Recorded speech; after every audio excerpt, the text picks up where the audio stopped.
ಏನು ತಿಳ್ಕೊಳ್ಳದೆ Korean skin treatment ಮಾಡಿದ್ರೆ ನನಗಾದ ಪರಿಸ್ಥಿತಿನೇ ನಿಮ್ಗೂ ಆಗುತ್ತೆ. ರಿಸಲ್ಟ್ ತೋರಿಸ್ತೀನಿ, ಫಸ್ಟ್ ಕತೆ ಕೇಳಿ. ಕಳೆದ ಸಲ KGF ಲುಕ್ ಅಲ್ಲಿ ಓಪನಿಂಗ್ ಸೆರೆಮನಿಗೆ ಹೋಗಿದ್ದೆ. ಈ ಸಲ ಸ್ಕಿನ್ ಟ್ರೀಟ್ಮೆಂಟ್ ಮಾಡಕ್ ಕರೆದ್ರು ಅಂತ ಉಪ್ಪಿ ಹೇರ್ ಸ್ಟೈಲ್ ಅಲ್ಲೇ ಎಂಟ್ರಿ ಕೊಟ್ಟಿದ್ದೆ. ಸೋಲ್ ನ ರಿಚ್ ಸಿಟಿ ಗಂಗಂಗೆ ಬಂದು 5 ಸ್ಟಾರ್ ಹೋಟೆಲ್ ತರ ಇರೋ ರೀಬೇರಿ ಕ್ಲಿನಿಕ್ ಒಳಗಡೆ ಬಂದ್ರೆ ಅಲ್ಲಿರೋ ನರ್ಸು ಕೋಣೆ ಒಳಗಡೆ ಬರ್ತೀರಾ ಫೋಟೋ ತಗೋಬೇಕಂದ್ರು. ನನಗೆ ಇಂಟರ್ನ್ಯಾಷನಲ್ ಲೆವೆಲ್ ಗೆ ಫ್ಯಾನ್ಸ್ ಅವರ ಅಂತ ನೋಡಿದ್ರೆ ಅವ್ರು ಹೇಳಿದ್ದು ಈ ಫೋಟೋಸ್ನ. ಅದಾದ್ಮೇಲೆ ಈ ಡಾಕ್ಟ್ರಪ್ಪ ನಮ್ಮ ಮುಸುಡಿ ಹಂಗಿದೆ ಹಿಂಗಿದೆ ಅಂತ ಏನಲ್ಲ ಹಾಕು, ಇದು ಅದನ್ ಮಾಡ್ತೀನಿ ಕಿತ್ತು ಗುಡ್ಡೆ ದಬಾಕ್ತೀನಿ ಅಂತ ಪಕ್ಕದ ಬೆಡ್ ಮೇಲೆ ಮಲ್ಸಿ ಶೂಟ್ ಆಗಕ್ ಶುರು ಮಾಡಿದ್ರು. ಸ್ಟಾರ್ಟಿಂಗು ನಾರ್ಮಲ್ ಆಗೇ ಇತ್ತು, ಆದ್ರೆ ಆಮೇಲೆ ಜೀವನೇ ಬಾಯ್ಗೆ ಬಂದಿತ್ತು. ಕೊರಿಯನ್ಸ್ ತರ ಸ್ಕಿನ್ ಬೇಕು ಅನ್ನೋ ನಿಮ್ಮ ಫ್ರೆಂಡ್ ಫಸ್ಟ್ ಟ್ಯಾಗ್ ಮಾಡಿ ಅನುಭವಿಸ್ಲಿ ನನ್ನ ಮಕ್ಕಳು. ಅದಾದ್ಮೇಲೆ ಸ್ಕಿನ್ ಟೋನ್ ಇಂಪ್ರೂವ್ ಆಗ್ಲಿ ಅಂತ ಸಿಮೆಂಟ್ ಹೊಯ್ಗೆ ಅಂತ ಏನೇನೋ ಮಾಡಿದ್ರು. ಮತ್ತೆ ಮಷಿನ್ ಬಿಟ್ಟು ಎಲ್ಲ ಮಾಡಿ ಮುಗಿಸಿದ್ಮೇಲೆ ಹೊರಗಡೆ ಬಂದ್ಮೇಲೆ ಗೊತ್ತಾಗಿದ್ದು ನನ್ನ ಚರ್ಮದ ಪರಿಸ್ಥಿತಿ ಈ ತರ ಆಗಿದೆ ಅಂತ.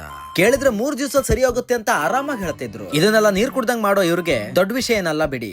ಫಸ್ಟ್ ಡೇ ಸ್ವಲ್ಪ ಕಡಿಮೆ ಆಗಿತ್ತು, 3ನೇ ದಿವಸಕ್ಕೆ ಆಲ್ಮೋಸ್ಟ್ ಹೋಗ್ಬಿಟ್ಟಿತ್ತು. ಇವತ್ತಿಗೆ 1 ವಾರಕ್ಕೆ ಹಿಂಗಿದೆ ನೋಡಿ. ಈ ತರ 5-10 ಸೆಷನ್ ಮಾಡಿಸ್ಕೊಂಡ್ರೆ ಫುಲ್ ಯಂಗ ಕಾಣಿಸ್ತೀವಂತೆ. 20 ವಯಸ್ಸಲ್ಲೇ ಅಂಕಲ್ ತರ ಕಾಣೋ ನಿಮ್ಮ ಫ್ರೆಂಡ್ ನ ಟ್ಯಾಗ್ ಮಾಡ್ಬಿಟ್ಟು ಹೇಳಿ, ಕಿಡ್ನಿ ಮಾರಾದ್ರೂ ಸರಿ ಮಚ್ಚ, ನೀನ್ ಇದನ್ನ ಟ್ರೈ ಮಾಡು, ಇದ್ರ ಅವಶ್ಯಕತೆ ನಿನಗೆ ತುಂಬಾ ಇದೆ. ಡೀಟೇಲ್ಡ್ ಎಕ್ಸ್ಪೀರಿಯನ್ಸ್ ಯೂಟ್ಯೂಬ್ ವಿಡಿಯೋ ಬೇಕಿದ್ರೆ ಕಾಮೆಂಟ್ ಮಾಡಿ. ಅಲ್ಲಿ ತನಕ ಬತ್ತೆಕಾ.